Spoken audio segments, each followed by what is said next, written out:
চলো নবীজির জান্নাতে মদিনাত কে কে যাবি মদিনা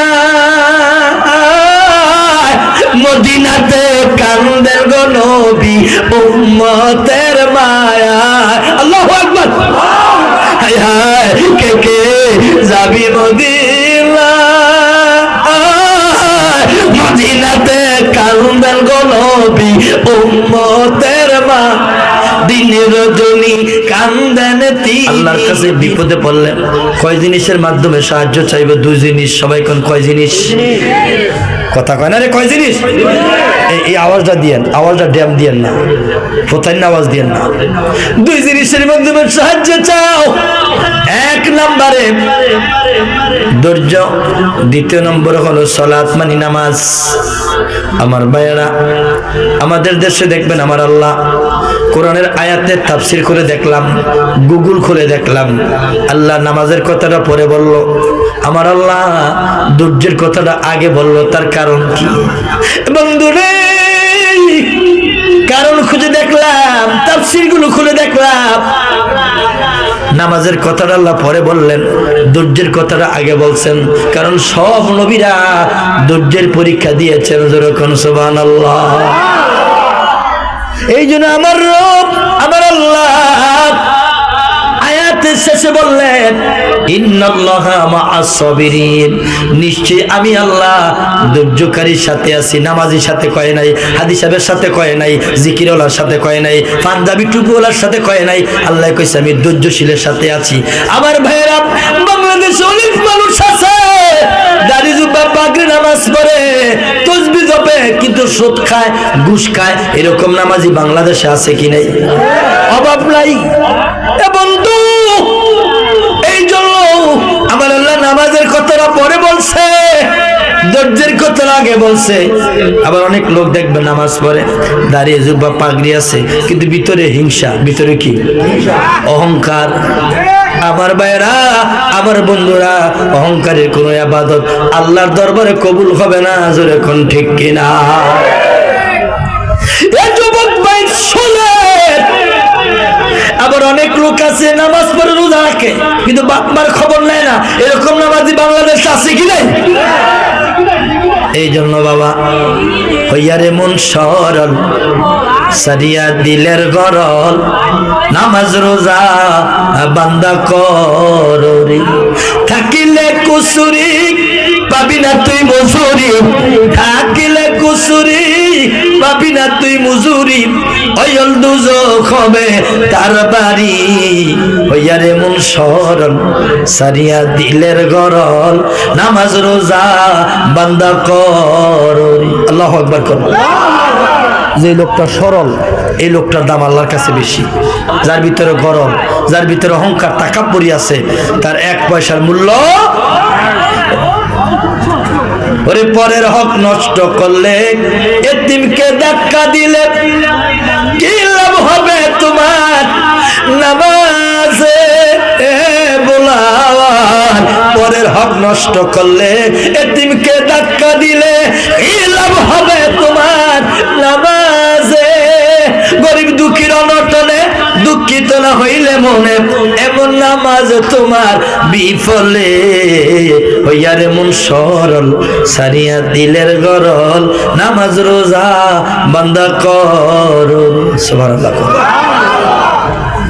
আমার আল্লাহ সূরাতে বলতেছেন কোরআনে বলেন আমার আল্লাহ কুলু মিনাত তাইয়্যিবাত ওয়া আমিলুস সলিহাত ইবাদত কবুল হওয়ার প্রথম শর্ত হইল হালাল প্রথম শর্ত কি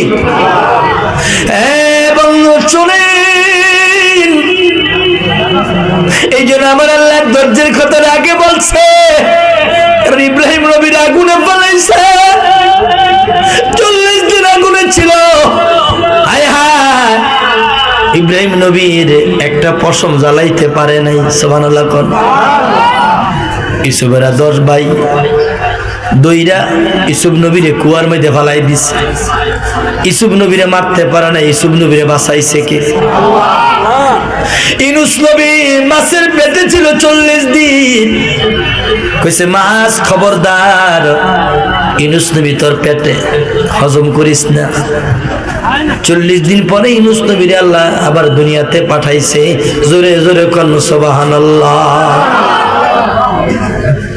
নূহ নবী 40 জন পুরুষ আর 40 জন মহিলা মুসলমান বানাইছে। ওনার 4 জন ছেলে ছিল। কয়জন? ঘুমাই গেছেন গা? আওয়াজ কই, কয়জন? এর মধ্যে একটা ছেলে ছিল, নাম হলো কেনান। নাম কি? কেনান। বাবার কথা শুনে নাই, শরীয়ত মানে নাই, বাবার অবদ্ধ হয়েছে। আমার আল্লাহ কয় নূহ রে, 40 জন পুরুষ আর 40 জন মহিলা মুসলমান বানাইছো রে নূহ, খবরদার এদের সবাইকে তোমার নৌকাতে উঠাইবা, কিন্তু তোমার ছেলে কেনানের নৌকায় লওয়া যাবে না। যদি নৌকায় চলো তাহলে তোমার নবীর খাতায় নাম থাকতো না। জোরে জোরে কোন নাউজুবিল্লাহ। আমাদের আদি পিতার নাম আদম সফিউল্লাহ। নাম কি? আদম। ওনার প্রথম 2 জন ছেলে হাবিল এবং কাবিল। হাবিল বাবার কথা শুনছে, কাবিল কো শুনে নাই। এই জন্য আমার ভাইয়েরা গভীর মনোযোগ, সব নবীরা পরীক্ষা দিয়েছে। আমার নবী আপনার নবী ধৈর্যের পরীক্ষা দিলেন। 40-এর আগে নবীর কই পাগল কয় নাই, মাথা খারাপ কয় নাই, জাদুঘর কয় নাই, কবি কয় নাই। নবীরে পাগল কয়, পাগল। দুনিয়ার বয়স 40-এর আগে নবীরে কেউ পাগল কয় নাই। নেওখানে নবী কালিমার দাওয়াত দেয়, হক কথা বলতে শুরু করলেন। আব্দুল্লাহর বেটারে ভূতে ধরছে, জিনে ধরছে, মাথা খারাপ হয়ে গেছে, পাগল হয়ে গেছে। জোরে কোন নাউজুবিল্লাহ। এই যুবক ভাই, ধৈর্য কি জিনিস শেখায়। বাংলাদেশের নামাজি হাদিস সাহেব আলিমুল আবার অভাব নাই, কিন্তু হক কয়জন পাইবেন? দেখবেন বেজাল, হুজুরের মধ্যে বেজাল, ফির সাহেবের মধ্যে বেজাল, বক্তার মধ্যে বেজাল, হাজি গাজী নামাজির মধ্যে বেজাল। যেরকম ঠিক কিনা? খালি সাইনা মালে বেজাল না, এখন মুসলমানের মধ্যে কিছু সাইনা মাল আছে। কথা কোন ঠিক কিনা? এ বন্ধু শুনে, এই জন্য রাহমাতুল্লিল আলামিন আমার নবীরে প্রকাশ্যে নামাজ পড়তে দেয় নাই। খানায় কাবা নবী আজান দিতে পারে নাই, নামাজ পড়তে পারে নাই। আমার ভাইয়েরা, নবী আমার একদিন সাহাবীদের সাথে নিয়ে বসলেন। কয়েকজন সাহাবীর সাথে নবী আলোচনা করলেন, সাহাবীরা আমি মক্কা ছেড়ে ইয়াসরিব চলে যাব, মদিনার দিকে আমি রওনা করব। সাহাবীরা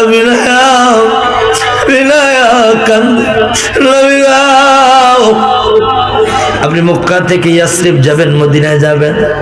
নবী গো, আমরা আল্লাহ দেখি না, আপনারে দেখছি। আমরা আল্লাহ চিনি না, আপনারে চিনছি। আপনি যদি মদিনায় চলে যান, আমরা কার নুরানি চেহারাটা দেখব। নবী গো, 3 দিন পর্যন্ত ঘরে খানা থাকে না, যখন আপনার নুরানি চেহারাটা দেখি গো নবী, আমাদের কলিজাটা বড় ঠান্ডা হইয়া যায়। নবীজির গোলামের, মাওলাজির গোলামের কোনো চিন্তা নাই। চলো নবীজির জান্নাতে মদিনাতে যাই। বলেন না, চলো নবীজির মদিনাতে। যুবক ফোলাফাইন প্রেমিক প্রেমিকার গান গাইতারে, গজলের সময়তে মুখ খোলে না, একটু মহব্বতে। চলো নবীজির জান্নাতে মদিনাত। কে কে যাবি মদিনা, মদিনাতে কান্দের গো নবী উম্মতের মায়া। আল্লাহু আকবার। হায় হায়, কে কে যাবি মদিনা,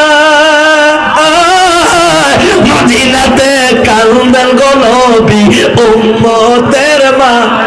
দিন রজনী কান্দেন তিনি, দিন রজনী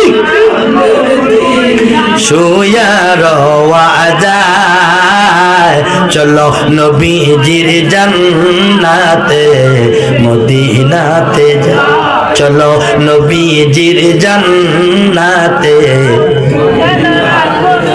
এ যুবক ভাই আমার নবী কই সাহাবীরা